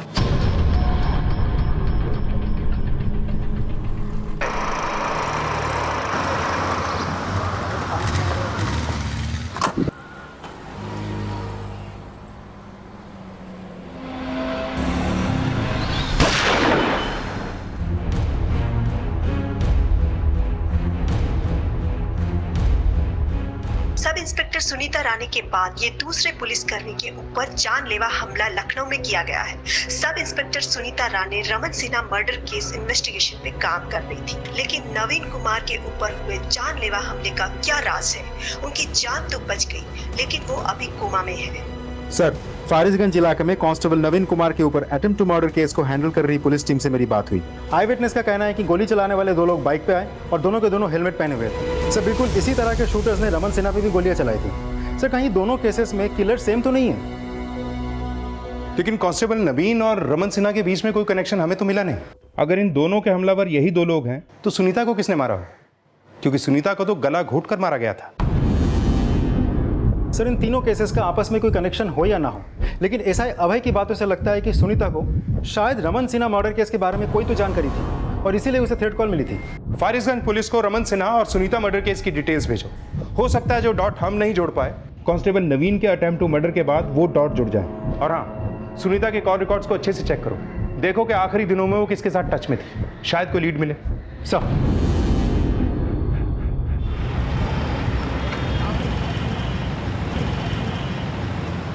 सर, शायद अपनी मंजिल लखनऊ में, इसीलिए सोचा बीवी बच्चों को भी लखनऊ घुमा लाता हूँ। Wish you a happy trip Sarfaraz. Thank you sir. Sir, मैंने सुनीता के कॉल रिकॉर्ड में से एक नंबर को आइडेंटिफाई किया है। ये नंबर उन्नाव के सब इंस्पेक्टर रंजीत मिश्रा का है। रंजीत मिश्रा का घर उन्नाव में ही है। सर, सुनीता मैडम को कॉल आने से पहले वो बोल रही थी कि अगले दिन हमें उन्नाव जाना है। अबे हमें उन्नाव जाना है, उन्नाव निकलने की तैयारी करो। Okay ma'am. हेलो, शायद वो रमन सिन्हा के केस के सिलसिले में उन्नाव जाने वाली हूँ, सर कहीं ऐसा तो नहीं कि सुनीता रंजीत मिश्रा के साथ रमन सिन्हा मर्डर को लेकर कुछ बात करती थी? शायद रंजीत ने सुनीता को कुछ बताया हो। सब इंस्पेक्टर रंजीत मिश्रा को मुझसे बात करने के लिए बुलाओ।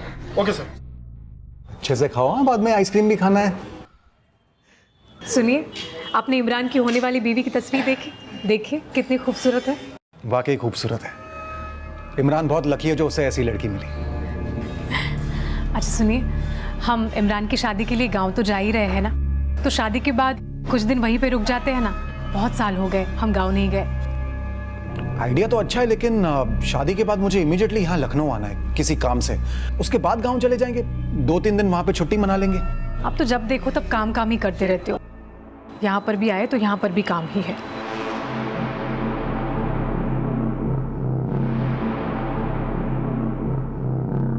भाईजान चूना दो जरा।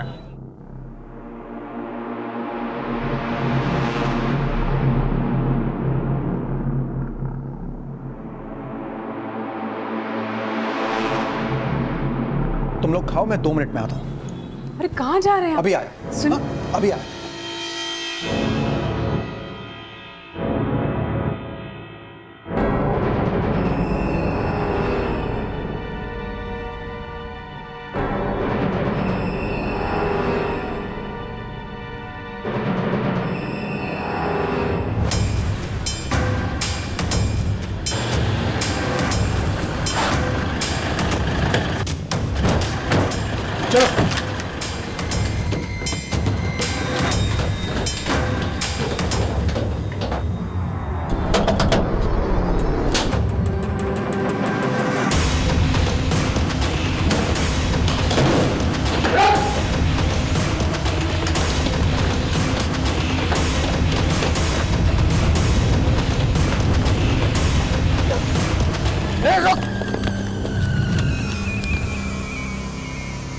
आईडी के ऑफिसर सरफराज अली ने पुरानी दिल्ली में हुए बॉम्ब विस्फोट की गुत्थी काफी हद तक सुलझा दी थी, लेकिन सब इंस्पेक्टर सुनीता रानी मर्डर केस, रमन सिन्हा और कांस्टेबल नवीन कुमार पर हुए शूटआउट में पुलिस को अब तक कोई स्ट्रांग लीड नहीं मिली थी। लेकिन इन सभी केसेस का आपस में कोई कनेक्शन था या नहीं, यह अब भी एक पहेली बनी हुई थी।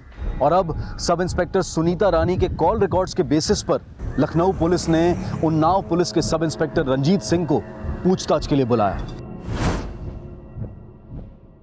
रंजीत, तुम लगातार सुनीता के टच में थे। क्या रमन सिन्हा केस के बारे में सुनीता ने कभी तुमसे कुछ बताया था? नहीं सर, सुनीता ने रमन सिन्हा केस के बारे में तो कभी कुछ भी डिस्कस नहीं किया। नहीं, वो तुम उसके साथ फ़ोन पे लगातार टच में थे ना? सर मैं पहले लखनऊ थाने में था और तब सुनीता भी वहीं थी और वहीं से हमारी जान पहचान भी है, इसीलिए अक्सर फ़ोन पे बातें होती रहती थी। सुनीता के मर्डर के एक दिन पहले उन्नाव के एक पीसीओ से 2 बार सुनीता को थ्रेट कॉल आई थी। अब तुम इतने टाइम से सुनीता को जानते हो, क्या सुनीता ने इन कॉल्स के बारे में तुमसे कुछ डिस्कस किया? नहीं सर, इस बारे में मुझे कोई जानकारी नहीं है। ठीक है, तुम जा सकते हो। सर। विनय सर, इस रंजीत के कॉल रिकॉर्ड्स और एक्टिविटीज चेक करो।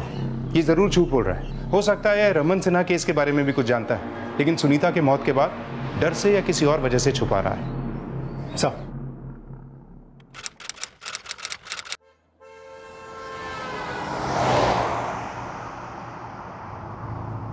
आपने नसरीन का लहंगा देखा था?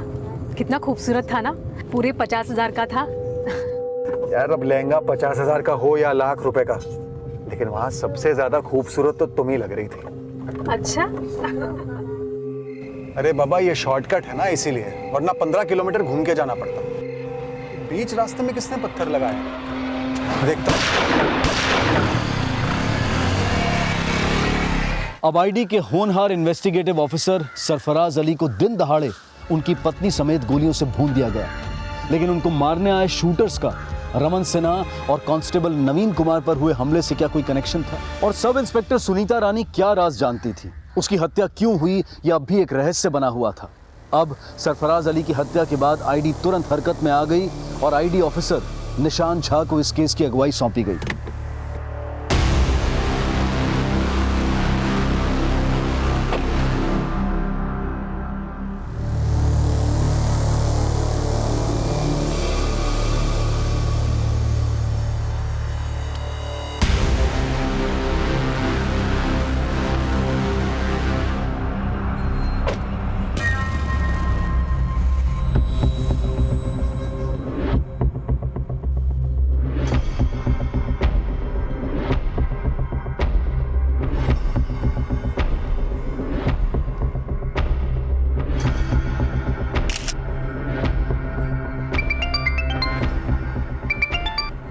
Yes sir. निशांत, मैंने दिल्ली ब्लास्ट के मेन एक्यूज मुराद से पूछताछ की है, लेकिन पूछताछ में उसने ऐसा कुछ भी नहीं उगला जिससे कि यह साबित हो कि सरफराज का मर्डर उसके असामाजिक ऑर्गेनाइजेशन ने किया है। लेकिन हाँ, ये हो सकता है कि सरफराज के मर्डर का प्लान उन लोगों ने मुराद की गिरफ्तारी के बाद बनाया हो। सर, सरफराज सर को मुराद की टिप दिल्ली के अशरफ और लखनऊ के इन्फॉर्मर्स ने दी थी। ऐसा लगता है डबल गेम खेला गया है। सरफराज सर को टिप देने के बहाने यहाँ बुलाया गया है और फिर उनका कत्ल किया गया। आईडी को लग रहा था कि सरफराज अली और उनके परिवार पर हुए अटैक में उसी असामाजिक संगठन का हाथ होगा जिनका ब्लास्ट में हाथ था। पुलिस उस संगठन से जुड़े कई संदिग्धों का घेराव कर रही थी। वहीं रमन सिन्हा और सब इंस्पेक्टर सुनीता मर्डर केस को इन्वेस्टिगेट कर रही लखनऊ पुलिस को एक अहम जानकारी हाथ लगी। मैंने सब इंस्पेक्टर रंजीत के कॉल रिकॉर्ड चेक किया। जिस वक्त पीसीओ से सुनीता को कॉल किया गया था उस वक्त रंजीत के फोन की लोकेशन उसी एरिया के आसपास थी। मैंने पीसीओ के आसपास जाकर पूछताछ की, लोगों ने भी रंजीत को पहचान लिया है। उस वक्त रंजीत वहीं था। इसका मतलब सुनीता को वो दूसरा कॉल भी रंजीत नहीं किया होगा। लेकिन ये रंजीत सुनीता को थ्रेट क्यों देगा? सर, रंजीत और सुनीता के बारे में एक और बात पता चली। लखनऊ के जिस थाने में रंजीत और सुनीता एक साथ काम करते थे, वहाँ के कोलीग से पूछताछ करके पता चला कि दोनों में अफेयर चल रहा था, जबकि रंजीत पहले से ही शादीशुदा था।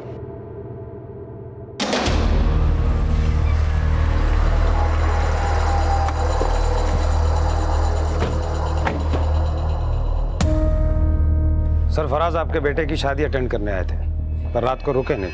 क्यों? साहब, हमने उनको रोकने की बड़ी कोशिश की, पर वो हमारी बात को माने नहीं और तुरंत लखनऊ निकल लिए। जो इस शादी में शरीक हुआ था, मुझे सबके डिटेल्स चाहिए। वैसे ऐसा कोई जिस पर आपको शक हो, जिसने शादी में उनका पीछा किया हो? कोई भी? साहब, शादी में तो सभी घर वाले लोग ही थे और सभी उनकी बहुत इज्जत किया करते थे। मुझे शादी की वीडियो फुटेज देखनी है। जी साहब, बिल्कुल देखिए। पर साहब, एक बात है, उसका एक चचेरा भाई भी है और ज़मीन के सिलसिले को लेकर सरफराज के साथ उसका कोर्ट में केस भी चल रहा है। दोनों में आपस में किसी भी तरह की कोई बातचीत नहीं होती है। नाम क्या है उसका? जी, जुनैद।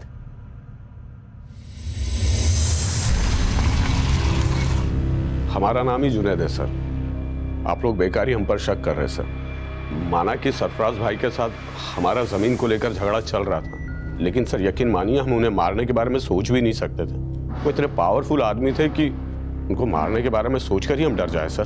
तू डरपोक है या बेखौफ, ये तो मुझे पता चल ही जाएगा जुनैद। वैसे तूने तो कुछ नहीं किया ना? देख, अगर कुछ किया है तो अभी बता दे, वरना बाद में बहुत तकलीफ होती है। आप अब बेकार में शक कर रहे हैं सर हम पर। हमने ऐसे कुछ भी नहीं किया।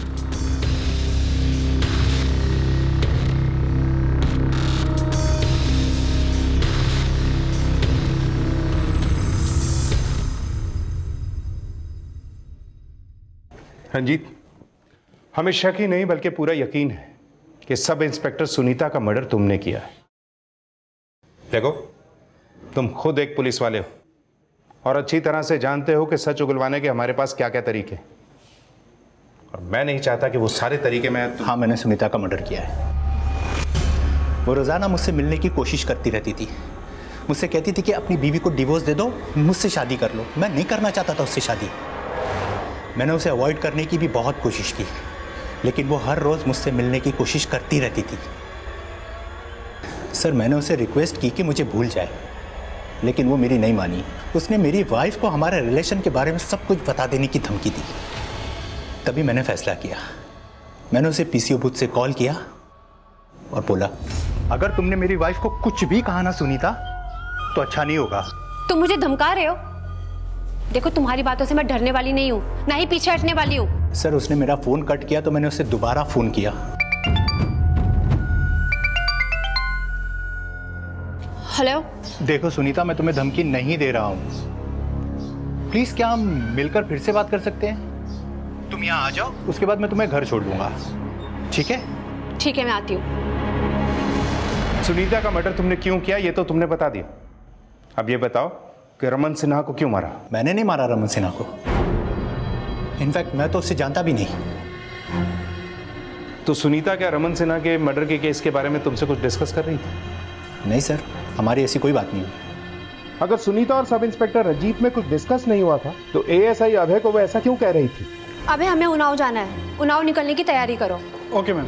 क्या सुनीता को वाकई कुछ ऐसा पता चला था जो रमन सिन्हा के किलर्स की लीड दे सकता था? सर, मैंने सुनीता के ड्रॉर्स, पर्सनल फाइल्स सब कुछ अच्छे से चेक किया, लेकिन मुझे ऐसा कुछ भी नहीं मिला जैसे उसने एएसआई अभय को कहा था। सर कहीं ऐसा तो नहीं कि सुनीता को कहीं से कोई इन्फॉर्मेशन मिली थी और वो उसके दिमाग में रह गई थी? सुनीता ने क्या कहा था ये तो हम गेस नहीं कर सकते, लेकिन हमें किसी भी हाल में ये जरूर पता करना है कि रमन सिन्हा को शूट करने वाले वो किलर कौन थे, और क्या कांस्टेबल नवीन को भी उन्हीं किलर्स ने शूट किया था। ये दोनों केसेस आपस में कनेक्टेड हैं या अलग अलग? सर पोस्टमार्टम रिपोर्ट के हिसाब से सरफराज सर को 26 गोली मारी गई, लेकिन सर एक अजीब बात पता चली है, जितनी भी बुलेट्स फायर की गई सब की सब यूपी पुलिस की पिस्टल से फायर की गई। क्या? यूपी पुलिस की पिस्टल? हाँ सर, आज से कुछ दिन पहले जज गिरधर सेन की ड्यूटी कर रहे हैं यूपी पुलिस के कांस्टेबल नवीन कुमार को कुछ किलर ने शूट कर दिया था, और सर मौका वारदात से उनकी पिस्टल लेकर फरार हो गए थे। फिलहाल सर कांस्टेबल नवीन अभी कोमा में है। सर नवीन का केस हैंडल कर रही पुलिस के मुताबिक वो 2 लोग थे और दोनों ने हेलमेट पहन रखा था, इसलिए सर किसी ने उनकी शक्ल नहीं देखी। सर इसके अलावा उन किलर्स के बारे में कोई इन्फॉर्मेशन नहीं है। अंकित, मुझे उस एरिया का डंप डेटा चाहिए जहां पर कांस्टेबल नवीन पर गोली चली थी, और उस एरिया का भी जहां पर सरफराज और उसकी फैमिली पर अटैक हुआ था। दोनों का डेटा टैली करो। आई एम श्योर हमें कोई ना कोई कॉमन नंबर जरूर मिलेगा, और ये कॉमन नंबर हमें किलर तक पहुंचने में मदद करेगा। ठीक है sir. ID officer Sarfaraz Ali और उनकी पत्नी को यूपी पुलिस की पिस्टल से शूट किया गया था। यूपी पुलिस के कांस्टेबल नवीन कुमार की पिस्टल चुराई गई थी, लेकिन नवीन कुमार पर हमला और रमन सिन्हा का murder illegal country made pistol bore .32 से किया गया था। लखनऊ पुलिस को रमन के शूटर्स की कोई लीड नहीं मिली, लेकिन जब आईडी ने सरफराज अली पर अटैक किए गए गाजीपुर एरिया और कांस्टेबल नवीन कुमार पर अटैक किए गए लखनऊ के फजलगंज एरिया का डंप डेटा स्टडी किया तो उन्हें क्लू मिला। सर मैंने उन दोनों एरिया के डंप डेटा को स्टडी किया है। सर जहाँ सरफराज सर को शूट किया गया था उस एरिया के आसपास इस एहसान का फ़ोन एक्टिव था। एहसान? हाँ सर, इसके बारे में इन्फॉर्मेशन निकाली है। सर ये जुनैद का भांजा है, और जिस दिन लखनऊ में नवीन को शूट किया गया था उस दिन इसका फ़ोन बंद था, लेकिन शूट आउट के कुछ दिन पहले तक इसका फ़ोन लगातार लखनऊ में एक्टिव रहता था। लेकिन यह भी तो हो सकता है कि कांस्टेबल नवीन के शूट आउट के वक्त इस एहसान ने जानबूझकर अपना फ़ोन बंद किया हो सकता है सर। फिलहाल सर इसका फ़ोन अभी बंद है और ये घर से फरार है। इस एहसान के मामा जुनैद को बुलाओ, अब मामा ही बताएगा भांजा कहाँ है। ठीक है सर। सर माना कि एहसान मेरा भांजा है, लेकिन मैं काफ़ी टाइम से उससे मिला नहीं हूँ। लेकिन जिस वक्त सरफराज तेरे गांव में शादी अटेंड कर रहे थे उस वक्त एहसान वहीं पर था, उसी गांव में, जबकि इसके पास तो कोई इनविटेशन भी नहीं था। फिर ये वहाँ क्या कर रहा था? और अगर ये तुझसे मिलने नहीं आया था तो फिर किससे मिलने आया था? सर हो सकता है कि वो उस दिन गांव में हो, लेकिन इस बारे में सच में मुझे कुछ नहीं पता। और कौन कौन है इस गांव में जिससे उसकी बातचीत है? कोई आइडिया नहीं सर। तू मुझे बेवकूफ़ समझ रहा है? बेवकूफ़ दिखाई देता हूँ मैं? बोलेगा या उगलवाऊं? बोल। सर मैं सच बोल रहा हूँ, आप मेरा यकीन करो प्लीज। मान लिया? मान लिया? जा। मतलब सर? मतलब जा।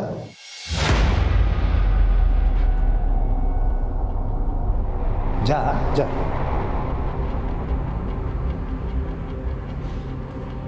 सर जाने क्यों दिया इसे? 4 थप्पड़ मारते सब कुछ उगल देता है। इसको पकड़ के रखने में हमारा कोई फ़ायदा नहीं है, हमारा फ़ायदा है इसे खुला छोड़ने में। ये खुद हमें एहसान की लीड देगा।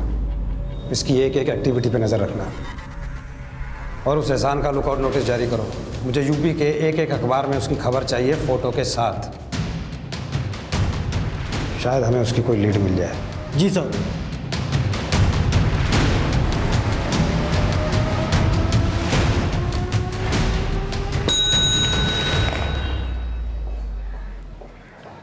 सर विनय, आईडी सरफराज और उनके फैमिली के मर्डर के जुर्म में इस एहसान नाम के लड़के को ढूंढ रही है।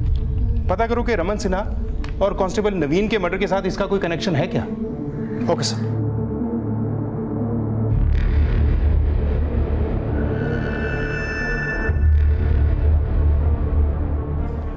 सर इन निशानों को देखकर लगता है कि शायद ब्रांड न्यू टायर्स थे, नो वेयर एंड टियर। एक काम करो, गाजीपुर और लखनऊ पुलिस से बोलो उनके एरिया में जितने भी टायर डीलर्स हैं सबसे पूछताछ करें। हो सकता है इस एहसान ने कहीं टायर चेंज करवाए हों। ठीक है सर। ये जो टायर के बारे में आप बता रहे थे सर, लखनऊ से एक आदमी आया है, वो कह रहा है कि उसे एहसान के बारे में कुछ बात करनी है। बुलाओ। सर मेरा नाम शाहिद है, अखबार में ये एहसान की फ़ोटो देखी तो सोचा आपको कुछ बता दूं। बताओ क्या बताना है? सर ये जो लड़का है ना एहसान, वो मेरे यहाँ घर पे किराए पे रहता था, और सर इसके साथ में एक और लड़का भी रहता था। लड़का? कौन लड़का? सर मुझे उसका नाम तो नहीं पता। एहसान ने मुझे बताया था कि उसका दूर का भाई है। और सर मुझसे जब एहसान ने घर किराए पे लिया था तो मुझे कोई डॉक्यूमेंट्स नहीं दिए। मैं बार बार मांगता था, लेकिन वो फिर भी कोई ना कोई बहाना करके टाल देता था। आखिर में मैंने उसको बोल दिया कि अगर तुमने मुझे डॉक्यूमेंट्स नहीं दिए तो मैं तुमको घर से निकाल दूंगा। और जब दूसरे दिन मैं उसके घर पे गया सर, तो वो वहाँ से गायब हो चुका था बिना मुझे बताए। एक मिनट, ये जिस लड़के का भी आपने जिक्र किया जो एहसान के साथ रहता था, इसका स्केच बनवा सकते हो? बिल्कुल सर।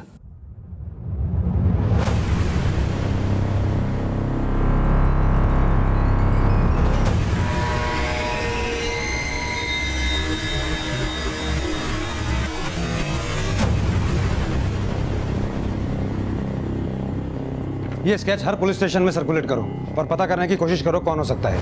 ठीक है सर।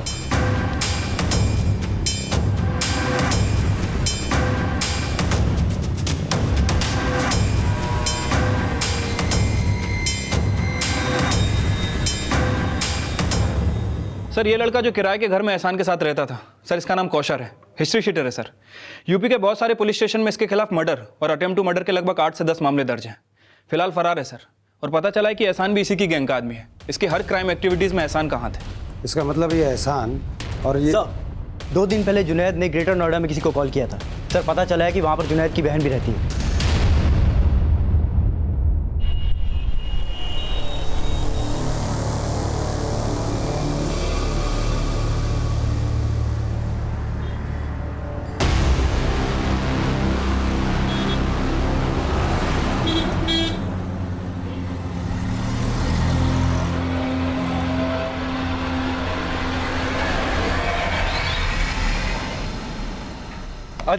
कौन है बे? तेरा बाप।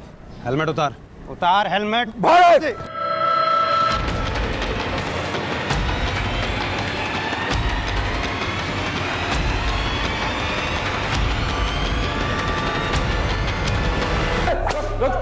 साहब इसको रुको रुको रुको, अगर ये मारेगा तो कुछ नहीं बताऊंगा।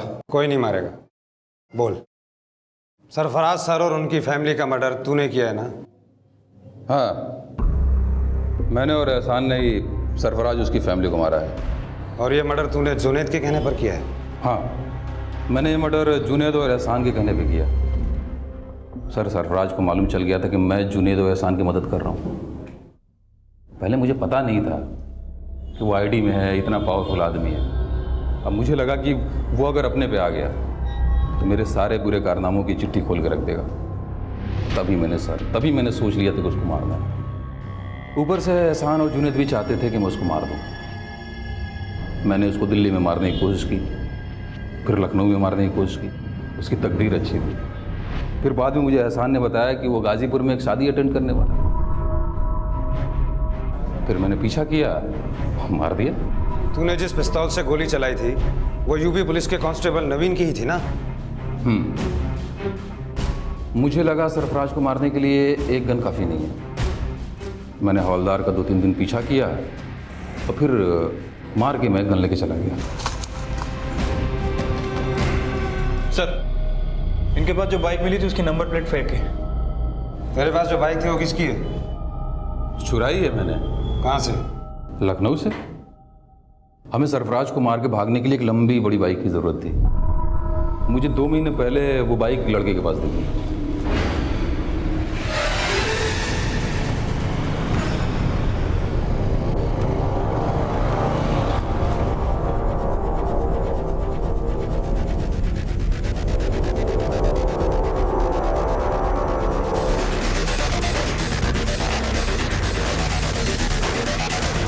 तूने उस लड़के को सिर्फ इसलिए गोली मार दी क्योंकि तुझे उसकी बाइक छीननी थी? हाँ, मुझे उसके बाइक पे दिल आ गई थी। मैंने उसे मार दिया और बाइक लेके भाग गया। मीडिया वालों ने हंगामा मचा दिया था। फिर मैंने एहसान के हाथों से उसके बाप के पास एक चिट्ठी भिजवाई।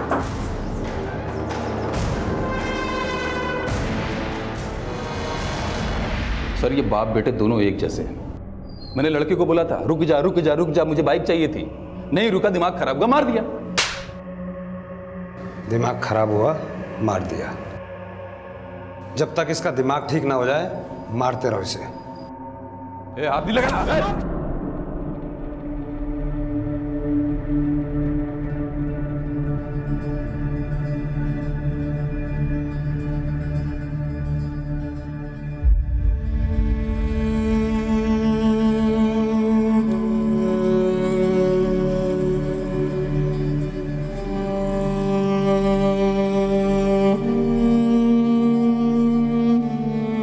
जिसकी सोच और समझ पूरी तरह से अपराध में लिप्त हो, वो छोटी सी छोटी वजह के लिए भी अपराध कर सकता है। कौसर की सनक उससे पहले भी कई हत्याएं करवा चुकी थी और उसकी इसी सनक का फायदा उठाकर सरफराज अली के चचेरे भाई जुनैद और उसके भांजे एहसान ने सरफराज अली और उसके परिवार को मारने की एक ऐसी खूनी योजना बनाई जिसकी बदौलत कांस्टेबल नवीन कुमार आज भी कोमा में है और रमन सिन्हा अपने पिता को इस दुनिया में अकेला छोड़कर जा चुका है। अब मैं अनूप सोनी आपसे विदा लेता हूं। फिर मुलाकात होगी अगले एपिसोड में एक और चौंका देने वाले केस के साथ।